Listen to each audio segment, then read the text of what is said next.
Let's take a look at something a little newer. Not brand new, but newish. We'll take a look at the Fortress of Solitude playset / diorama, along with the new Superman figure done in the style and spirit of the old DC Superpowers toy line. And if you didn't realize, this Superman is done in the style of the new James Gunn movie. So as a child of the 80s, my DC Superpowers and my Marvel Secret Wars figures were some of my most coveted toys back then, and many of them are still in my collection today because I still covet them. And obviously, continuing to put out DC characters in that style is specifically for, you know, us aging Gen Xers. I mean, there's a whole line of Superman toys from the new movie by, is it Spin Masters, or I don't know who it's from, but they're the toys that are meant to be like really played with are by a different company. Macfarlane Toys gives us these because, you know, my generation is still out there, just chomping at the bit for anything nostalgia focused. And these pickups are not two purchases that I have any real shame with, because yes, just this logo and this box art and everything does hit all the right buttons for me, hits me in my feels.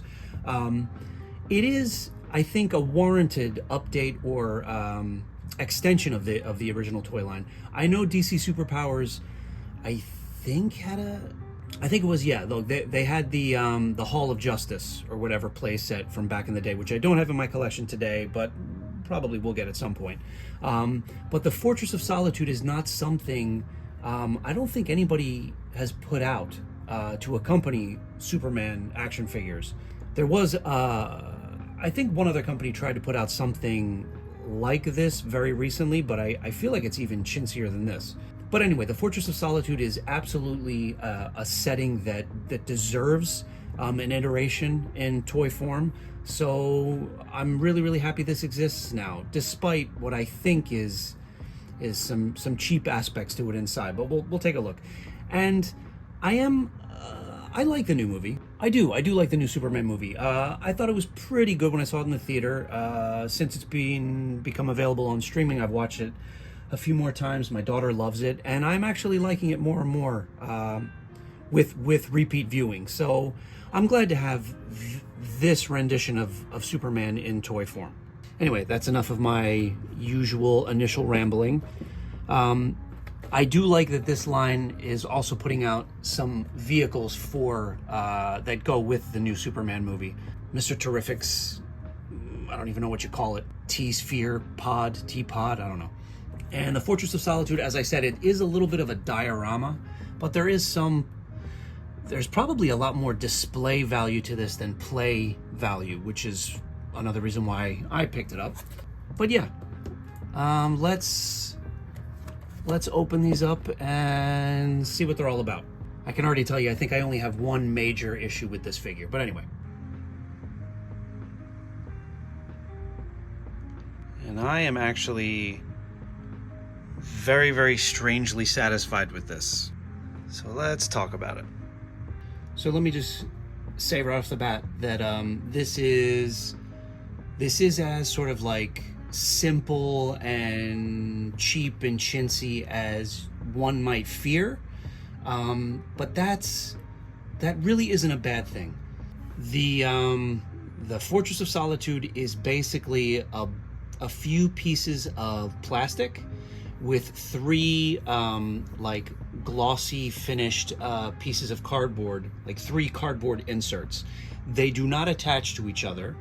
They can just be removed, and it really just serves as sort of like a visual backdrop representation of the Fortress of Solitude.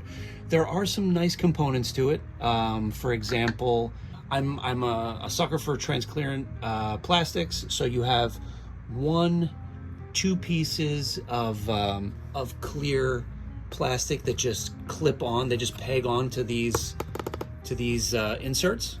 You do have a chair, like a control center chair for Superman, Really, really simple, but you know, I'm glad it's included. These two things, which I don't know what they are supposed to be.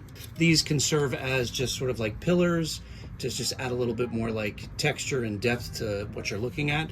I think you're given two because if you place them in front of where the divides are between the cardboard inserts, it kind of helps fill in the illusion that this is one big set. You also have a kind of control center here with some stickers put on already. I didn't have to place them. These four lenses are all part of one big piece that just slots into the back of the computer center or whatever. I thought that this was going to be something that you hook the chair into and maybe it would stay locked in and maybe just rotate, but no, this is literally just something that you place on top of there. Again, really, really cheap, but I'm fine with all of this, and I will tell you why. I think there are collectors out there that would be kind of offended that I take this stance, but I kind of feel like Macfarlane Toys knew their audience when they put this out, because this is a cheap, I don't even know if you can call it a playset. This is a cheap kind of diorama that's sole purpose really is for display. And I really do feel like, especially for, even though they're characters from the new Superman movie, they're done in the style of the old DC Superpowers figures because, you know, 45-year-olds are buying these for collections. So these are display pieces. This is a display diorama to provide some sort of like some color and some visual stimuli for your display shelf. And it's priced that way too. In today's day and age, this is a very cheap set. It looks cheap, it actually is cheap. It doesn't hurt your wallet, and it does what it's supposed to do, which is provide some pop on whatever shelf you have it set up on. So I'm a fan of the Fortress of Solitude. Now moving on to the Superman figure. So firstly, I'll start with the good, which is that it is very much clear that this is the style and the spirit of the old DC Superpowers toy line, and I'm very happy with. I mean, that's why I bought this. The articulation is exactly what the old DC Superpowers figures were. The head turns, the arms have one point of articulation, there's no waist joint, the hips move, the knees move, and that's all you get. The plastic is not up to snuff with what us kids from the 80s are used to, but that is kind of like par for the course these days. I have almost entirely accepted the fact that the weight and the feel of the plastics on today's figures, whether they are just for display or not, it's not what it used to be. That isn't necessarily even, I think, indicative of like a toy industry that doesn't try as hard. I think that just might be the state of things as far as plastics and manufacturing and all that stuff. But whatever. So the plastic is what it is. You do get a soft goods cloth cape, which I love, and it is pretty much on par with what we used to get back in the day. It is a little shoddy near where the stitches are at the corners here. I don't quite know where it's supposed to sit or whether or not these are supposed to be folded in or not. I'm going to leave him like this, even though he looks a little bit more like Doctor Strange. But I love that it's a cloth cape, and I'm happy with it. The paint work is sufficient. The sculpting is sufficient. All of that is fine. Although I don't really like the matte finish on the hair and everything. But that's just my preference. My big issue with this figure is the color palette.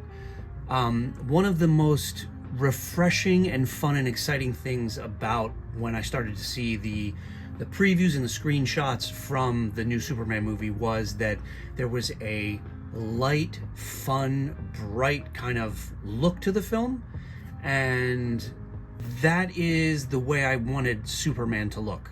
I was really sick and tired of like the stark, dark, muted colors of Henry Cavill Superman and that whole suit.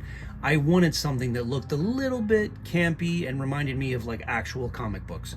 So seeing the way Superman looked in the trailer, I was super excited about what the toy representations would be, and this is not even close to that.